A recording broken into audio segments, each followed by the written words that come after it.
سعودی عرب کے دارالحکومت ریاض میں پاکستان پیپلز پارٹی کی جانب سے اجلاس منعقد کیا گیا، جس میں مڈل ایسٹ کی قیادت کے علاوہ مقامی عہدیداران نے بھی شرکت کی اور پارٹی قیادت کے ساتھ اظہار یکجہتی کیا۔ مزید تفصیلات عمیر علی کی اس رپورٹ میں۔ دارالحکومت ریاض میں پاکستان پیپلز پارٹی کی جانب سے منعقدہ اجلاس میں مقررین کا کہنا تھا کہ ملک میں سیاسی انتقام کے باعث انتشار اور افراتفری کا ماحول پیدا کیا جا رہا ہے۔ موجودہ حکومت سیاسی مخالفین کو جیلوں میں دھکیل کر بھی کامیاب نہیں ہو سکے گی۔ مڈل ایسٹ کے جنرل سیکرٹری محمد خالد رانا کا کہنا تھا کہ احتساب کے نام پر سیاسی انتقام لیا جا رہا ہے۔ آصف علی زرداری کو پہلے بھی پابند سلاسل کیا گیا، مگر آج تک کوئی کیس ثابت نہیں ہو سکا۔ ہم میں سے یہاں جتنے شخص بیٹھے ہیں، جتنے دوست بیٹھے ہیں، سب پیپلز پارٹی کے کارکن ہیں۔ ان میں سے کوئی شخص احتساب کے خلاف نہیں ہے۔ احتساب حکومت کا اور سیاست کا حصہ ہے۔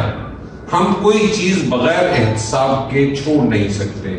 احتساب کے بغیر کوئی چیز چل نہیں سکتی، لیکن احتساب کے نام پر انتقام کی حمایت کوئی ذی عقل یا ذی شعور نہیں کر سکتا۔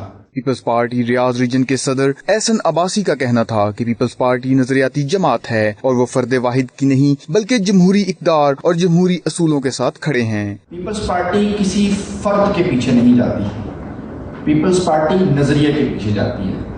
پیپلز پارٹی ان جمہوری اصولوں کی طرف جاتی ہے جو اس ملک کو آگے لے کے جا سکیں۔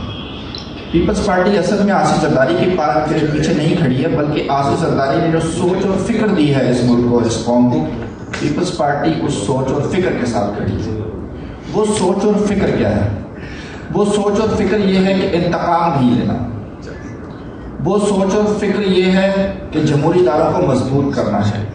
وہ سوچ اور فکر یہ ہے کہ اپنے اقتدار کے لیے نہیں حریص نہیں ہونا۔ وہ سوچ اور فکر یہ ہے کہ عام آدمی کے لیے راہیں ہموار کرنی ہے۔ تقریب سے بزنس فورم مڈل ایسٹ کے جنرل سیکرٹری محمد اصغر قریشی، یونس ابو غالب اور دیگر نے بھی خطاب کیا، جبکہ آخر میں آصف علی زرداری سے اظہار یکجہتی کے لیے ان کی سالگرہ کا کیک بھی کاٹا گیا۔